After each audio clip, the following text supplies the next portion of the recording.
দেখতেছে দেখার মতো কেউ মোষ কাটে কেউ মোষ টানে কেউ দাড়ি টানে ওই টানে সেই টানে এটা থিয়ে আমরা গেছি ইয়ার দিকে অবদার দিকে ওখানে যা রেখে অবদার দিয়ে গেছি অবদার দিয়ে একদম খালি কেউ নাই ওই কিছু কাপড় চুপড়টা সেটা রয়ে গেছে তখন আমাকে লোকজন অন্যান্য মুক্তি দেওয়া তখন আগে বলছি আমরা তখন অবদা দখল করলাম হ্যাঁ হ্যাঁ এই কথাটা তো আমার ওই দিন তারপরে আমরা আবার ফারুকের বাসায় এসে গোসল গোসল করে খাওয়া দাওয়া করি এখানে বেশি খাওয়া দাওয়া করেছি ফারুক কমিশনারের বাসায় ফারুকের আপনি ওই যে এত তো ডিটেলসটা করবো না আপনার দেখবেন যে হয়েছে যে আমরা ছিলাম যেমন আমরা ছিলাম যে কত দিব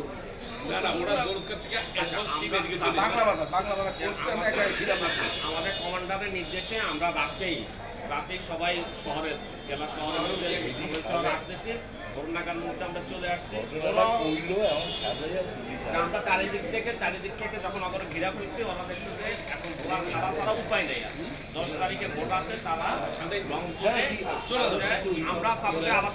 তাদের পিছন পিছন আমরা ধরে গেছি তারা গুলি সূত্র চলে গেছে আর এই দিনটি আমাদের জন্য স্মরণীয় আমরা দিনটাকে স্মরণীয় রাখবো জাহাজে ইলিয়াস মাস্টার ছিল আর এই লঞ্চটা চাঁদপুরের কাছে মিত্র বাহিনীর বোম্বিং এ ওইখান থেকে গিয়ে আমরা বাঁচিয়ে গেছি ব্যবসা করতো এক ব্যবসায়ী তাহলে দেখছেন চাঁদপুরের ওইখানে বোম্বিং এ ওই লঞ্চটা ডুবেছে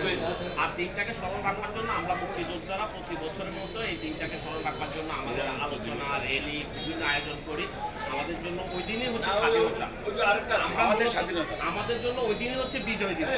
10 তারিখে আমাদের জন্য বিজয় দিবস 10 তারিখে যে বদ্ধভূমি এই জায়গায় যে নয়মান ছিল আর্মিরা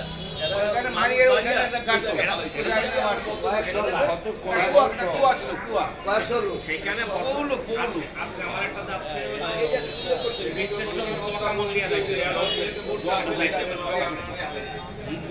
আজকে আমার এমনি বীরশ্রেষ্ঠ মোস্তফা কামাল নিয়ে আজকে সকাল থেকে যাইতেছে বীরশ্রেষ্ঠ মোস্তফা কামাল আসলে আমাদের বাচ্চারা ছেলেমেয়েরা অনেকে এখনো ওই